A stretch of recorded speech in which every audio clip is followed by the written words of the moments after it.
Oportunidades con él. Él es integrante del Observatorio de Políticas Internacionales de la Universidad Católica de Santa Fe. Juanpi, querido, bienvenido a Santa Siesta. Un placer, gracias por tu tiempo.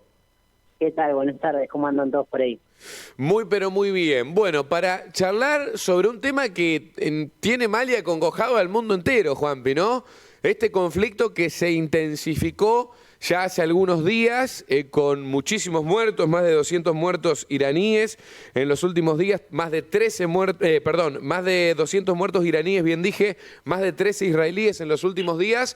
Todo esto se reinicia, este conflicto, por un ataque ordenado por el máximo mandatario israelí, entre comillas yo digo, dicho por él, un ataque preventivo. ¿Qué se puede decir de esto, Juanpi?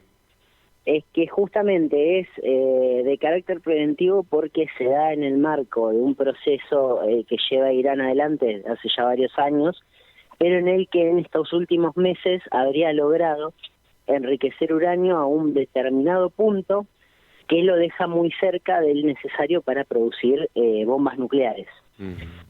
Y esto yo lo he dicho, lo digo como me sale, porque no soy químico, seguramente algún especialista lo va a explicar mejor que yo. Aparentemente cuando uno enriquece uranio, llega a un punto de ese enriquecimiento, que es alrededor del 60% del proceso, y se necesita 80% para las armas, pero llegar a ese 60 es como si te llevase, no sé, un año, y para llegar al 80 después llegas en 10 días, una cosa así.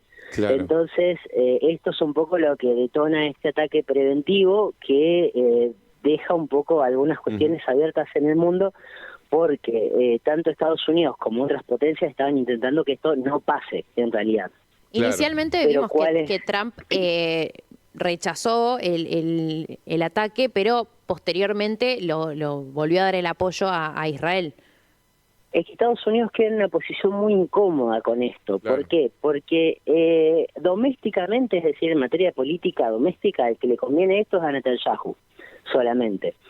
Que justamente está en un momento muy complicado de su gobierno, en donde se habían iniciado antes de este ataque los procedimientos constitucionales para destituirlo, y obviamente en este contexto se frenan. Pero en el caso de Trump, por ejemplo, él tiene una promesa de campaña que está intentando validar a toda costa, que es el de no iniciar nuevos frentes de conflicto. O sea que ya, si se mete en esta, estaría con un problema doméstico. Claro. Aparte de eso, es un enfrentamiento en el que Estados Unidos tiene poco que ganar en este momento, porque lo que está haciendo justamente es tratar de reducir el presupuesto de defensa, y iniciar acciones bélicas no llevan precisamente, no conducen a cumplir con este objetivo, pero tiene también, al ser una gran potencia mundial, la cuestión de la imagen, de lo que deja frente a los otros. Claro. Entonces también, permanecer pasivo tampoco es una opción. Y claro, además de esto hay que agregarle que le genera divisiones internas dentro del Partido Republicano. ¿Por qué? Porque la mayoría de los republicanos más conservadores y tradicionales son muy liberales y no creen en la guerra, no les interesa. ¿Por qué? Porque es pésima para la economía. ¿Qué es lo que nos lleva a las consecuencias para el resto de los mortales? Porque nosotros también estamos ya de hecho pagando consecuencias por este ataque de Israel. ¿Por qué? Porque se genera inestabilidad en las bolsas del mundo, aumenta el petróleo, todas variables económicas que no son precisamente las que más contribuyen a tener una economía estable. Juanpi, vos sabés que, bueno, estoy leyendo acá una nota de ámbito, dice, en julio de 2020 hubo una misteriosa explosión que destruyó una planta de producción de centrifugadoras en la instalación de Natanz. Irán en ese momento culpó a Israel. Poco después, el mismo Irán comenzó a enriquecer uranio al 60% de pureza. Esto lo conecto y también para llevar un poquito el conflicto más atrás en el tiempo y preguntarte, esto no es que nació los otros días, esto ya viene de hace años. El enfrentamiento entre Irán e Israel tiene bases culturales que son tan antiguas que datan de cuando Irán era Persia todavía, claro. Así que imagínense que esto viene de larga data, y en realidad el conflicto que nosotros estamos viendo hoy es en torno a la posibilidad de que Irán desarrolle o no armas nucleares, pero mientras duren 2 iraníes en la tierra y 2 israelíes van a estar peleándose los 4, o sea, no tenemos muchas chances hoy de ver una solución en este sentido, porque lamentablemente y esto es un poco lo que a mí me gustaría explicar de Israel. Israel trabaja bajo varias hipótesis de conflicto internacional internacional, donde ellos se ponen a sí mismos en estas hipótesis como objeto de destrucción total, es decir, objeto de extinción como nación. Por lo cual todas las respuestas políticas internacionales que genera Israel tienen que ver con un poco el o mato o me matan. Claro. Y esto es gravísimo, pero ¿por qué? Porque a su vez todas las naciones vecinas trabajan exactamente con la misma hipótesis. Claro. Entonces Medio Oriente termina siendo un caldo de cultivo de nunca terminar los conflictos. Claro. A ver, lisa y llanamente, para volver y para entenderlo de manera elemental, Juanpi. Esto nace, se reanuda el conflicto porque el máximo mandatario israelí dice, che, si lo dejamos seguir laburando, nos van a explotar el país entero, nos van a matar a todos, así que vamos a prevenir eso y vamos a destruir o a atacar a puntos claves de Irán. Esto es lo que sucedió. Así es, exactamente. Bien. Nunca mejor puesto en términos sencillos. Coloquiales. Ok, el tema es, eso es lo que desató lo que estamos viendo ahora y la cantidad de muertes. ¿Qué se espera para las próximas horas, para los próximos días? Nos dijiste claramente una solución es imposible que encontremos incluso de acá hasta a largo plazo, pero ¿qué es lo que se espera en medio de este conflicto para los próximos días? En realidad es difícil de predecir hoy. Muchos pensaban inicialmente algún tipo de escalada en la respuesta que Irán le da a Israel, pero ellos tecnológicamente tienen asimetrías muy grandes en cuanto al armamento, por lo cual también sería difícil hoy un ataque exitoso a gran escala de Irán a Israel. Un poco el programa de Irán para el desarrollo de armas nucleares va quizás a reducir un poco esta brecha en el armamento. Tampoco me parece que Israel esté en posición de escalar más de lo que ya hizo, porque tiene muy en su contra en este momento al resto de la comunidad internacional. Claro. Hay muchas cosas en juego. Estados Unidos, por ejemplo, está en este momento en toda una serie de reconstrucción, de realineamiento de varios de los países árabes de la región que estarían más a favor de Occidente y con esto de apoyar a Estados Unidos que en otra postura. Pero esto casi Israel los deja en una posición difícil, porque son países cuyos gobiernos tienen mayoritariamente poblaciones musulmanas, que tienen una imagen muy negativa de Israel. Entonces tampoco pueden salir hoy a apoyar esto. Lo mismo que Estados Unidos tampoco puede pretender que países como Emiratos Árabes, que estaban de alguna manera ingresando con una condición de, bueno, yo me alineo, tengo una sintonía fina con ustedes, pero por favor no hagan nada extremo. Y va a Israel y bombardea Irán. Juanpi, entonces hay hoy muchas cuestiones ahí que analizar. Hoy Irán, con el apoyo de quién cuenta. Hoy Irán, perdón, disculpa. Con el apoyo de quién cuenta.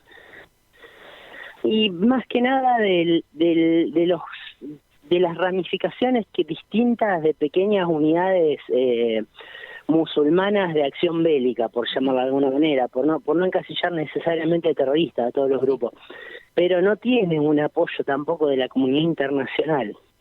Eventualmente quizás podría tal vez tener algún apoyo ruso muy por detrás de los canales, pero ni a Rusia le conviene demasiado, ni tampoco tiene tanta capacidad hoy con el conflicto de Ucrania, que le está llevando también buena parte de sus recursos. Juanpi, y hablando de apoyo, ¿en qué lugar nos deja posicionado la toma de posición del presidente al defender o al justificar los ataques de Israel? ¿Estaríamos tomando partido como nación? ¿Qué riesgo nos podría traer a nosotros como nación? No sé, en realidad, porque yo soy, bueno, quizás yo peco de pragmático en esto, pero para mí en la política internacional importa lo que vos tenés para poner en la mesa. Claro. Y Argentina no tiene nada para poner acá. Entonces, bueno, sí, muy bien el espaldarazo ideológico, pero no cambia nada, sigue siendo exactamente siempre lo mismo. Y otra cosa es, mucha gente por ahí recuerda los atentados de la década del 90 contra la Embajada de Israel y contra la AMIA, que tampoco sé hasta qué punto le han dado resultados o le han aportado algo bueno a la contraparte, es decir, a las fuerzas de Irán. Hoy tampoco a Irán le traería ningún tipo de ganancia agarrárselas contra Argentina, por decirlo de alguna manera. Entonces es difícil que algo de eso influya, al menos en los términos en los que se manejan estas cuestiones, donde quienes tienen el poder de decisión justamente lo tienen porque poseen armamentos, arsenales y tecnologías que están hoy fuera del alcance de Argentina. Los ataques, vuelvo al conflicto intrínsecamente, lo que está sucediendo entre Israel y Irán. Ahora los misiles son cruzados, digamos, ataque de un lado para el otro permanente, lo que estamos viviendo en estas horas, ¿no?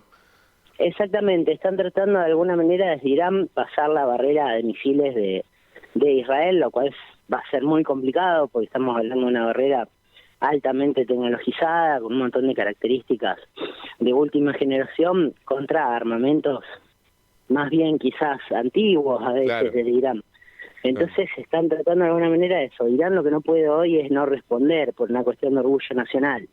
Complicado también desde ese punto de vista en la política doméstica. Necesita ofrecer la respuesta a la población de alguna manera y obviamente esto lo obliga a actuar aún con las limitaciones que tiene. Claro. Es importante destacar esto de que principalmente se atacan de un lugar hacia el otro, de un país hacia el otro, los puntos estratégicos de desarrollo tecnológico, de armamento y demás. Exactamente, no se está buscando hasta ahora, de hecho, si hay algo que quedó claro del primer ataque que hizo Israel es que cuenta con muchísima tecnología para hacer ataques extremadamente quirúrgicos, porque, o sea, fue directo a donde tenía que atacar, que eran las instalaciones nucleares y aquellos espacios donde había científicos o autoridades gubernamentales relacionadas con eso. Es evidente un poco en ese sentido la alta tecnología que manejan en cuanto a un ataque armado.